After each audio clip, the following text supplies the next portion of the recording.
بعد كايو ده بدل بيسويه احتمال كسويه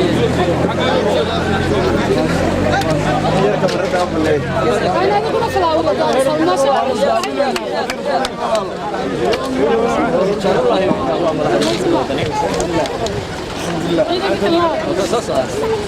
والله ما شاء الله waxaan xaggan ka salaamayaa dadka badan ee ciida ka badan rag iyo dumarba leh maanta oo dhan sugay reer wadani insha Allah bismillaahi kariim qodob qurun baan maanta ka hadlayaa waxaan ka hadlayaa qodobka musuqmaasuqa la yiraahdo haddii ilaahay baydankeeda leeyay markaan iminka diyaaradda soo degay waa ogeedano de airportkan aniga dhisay runwayga xagaasaan isku baranay xayndaabka markii la dhigayay iyo dhaxdiisa iyo waan ogaayo iminkana markay diyaaradda soo fadhiisanaysay waa la wada balooreeyay airportkana runtii waxay ahayd waxa qure magaranaysa hadee dhalinyaradu xaggan camal ka hesho waxaana u egtay inay kulmay rabaan airportka xidhaan maadaamay balooreeyeen Soomaalidu waxa tahay meed maxaa ugu dambeeyay kaala siisido iminka waa ogtino nin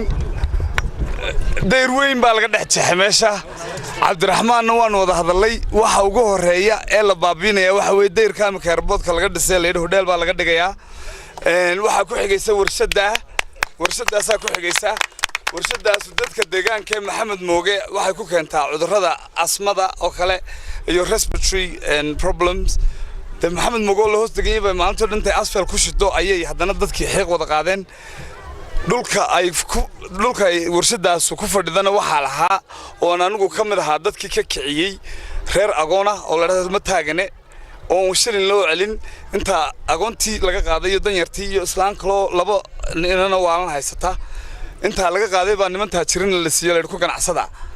waxay garan waayeen aqalgooda xitaa ciliiska 200 ka bixiyo bal islaanta fududka ka kala qaado bal islaanta ciliiska xidha carruur inamada waalwaalan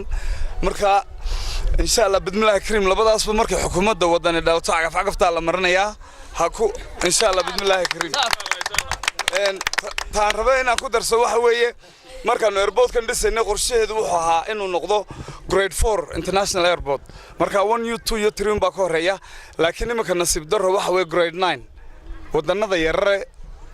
Afrikaan magarta jirin baa ayaa grade 9 waayo maxaa grade 9 uga dhigay ICAWA waxay uga dhigtay warshada iyo dhismaha laga dhex dhigayo binooyinka laga dhex dhiso airportka dadkii danyarta ahayd aanu ka kicinayna lacagtii looma celin dhulbadana lama siinin waxaan arkay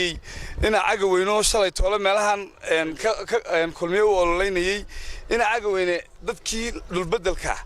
loo sameyn lahaa waxa ninkii ku hawlahay dadkeenu dibadajin u sameeyo soo airportku inoogu dhismo dadka xagga ka xiga koonfurta airportkana waxaan leeyahay dhulka waa loo baahan yahay ama lacagtiisi baa wadan ugu imanaysaan ama dhulbadal wassalaamu calaykum waraxmatullaahi wabarakaatuh